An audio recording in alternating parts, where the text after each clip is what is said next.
ఏ party అధికారంలోకి వచ్చినా కానీ వచ్చిన తర్వాత ఒక వెబ్సైట్ అనేది నిర్వహిస్తారు.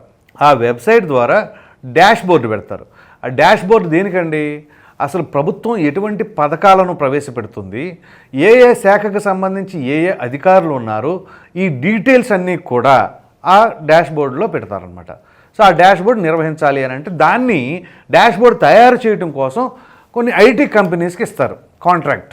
అది టెండర్ల పరంగానో అట్లాగో కానీ టెండర్ల పరంగానే ఇస్తారు. ఎవరు తక్కువ కోట్ చేస్తే వాళ్ళకి ఆ యొక్క కాంట్రాక్ట్ వెళ్తుంది.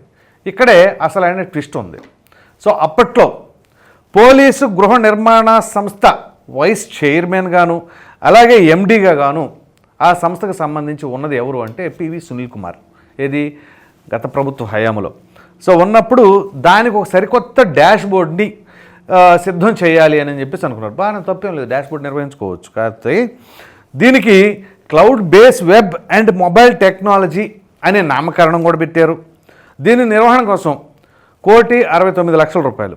మొదటి ఏడాది నిర్వహణకు 33.8 లక్షలు. జీఎస్టీ 18% కింద 36,50,400 రూపాయలు.